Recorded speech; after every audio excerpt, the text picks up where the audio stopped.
Let's look at basic characteristics of cognitive psychology. The first major thing here is focus on how individuals process information. That is the basic premise of cognitive psychology. How do individuals process information? They get information from multiple sources and in multiple ways. How do they process it? How do they learn that information and make it their own? Second, there is an emphasis on memory because a lot of information must be memorized. A lot must be, not all. And what must be memorized is important. And when we talk of memory, we are talking of storage. How does the brain store all that information?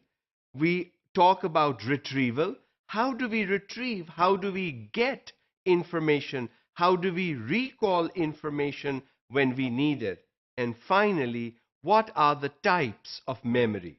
Memory can be of different types, and there are actually 3 different types of memory, which we will see in a little while. But let's focus on storage and retrieval. How does the brain store information and how does it recall information? Now, there are 2 basic premises for this. One is chunking.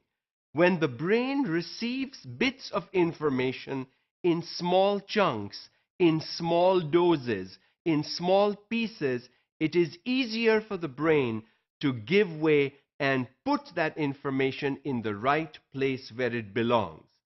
When we overdo it, when we oversupply information to the brain, it bogs down. It takes time to sort out all the different information and send it to the right places.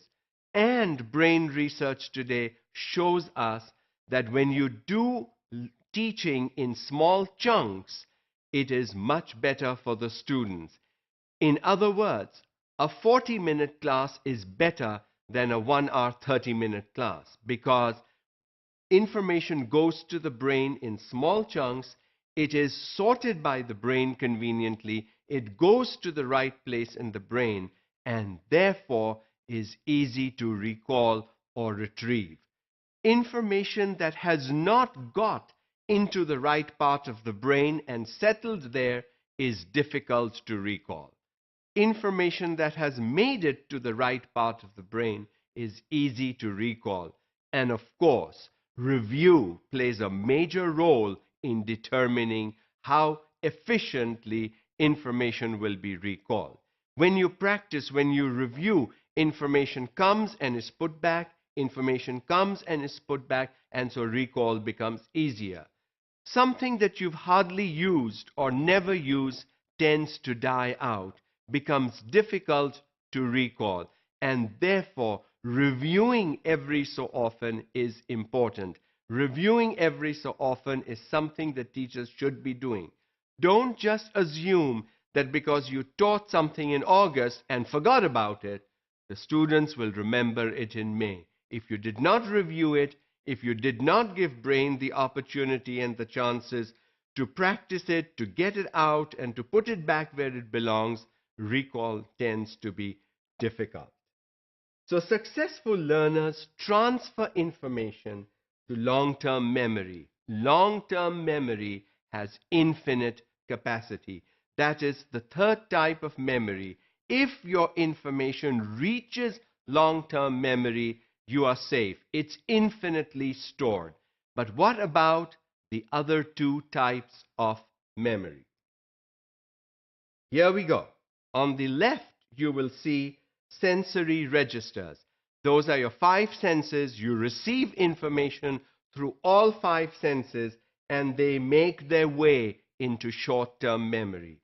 So sensory memory is just for a few seconds. You just get it and it's lost. If you do nothing with it, it will be lost.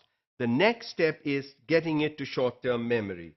And short-term memory, if metacognition comes into play, if you do it in small chunks, if it's reasonably well done, it will stay in short-term memory. If not, it will be lost. Data is lost from short-term memory. If you don't review it, if you don't use it, it will get lost. When information is in short-term memory for a certain span of time, it eventually will move into long-term memory.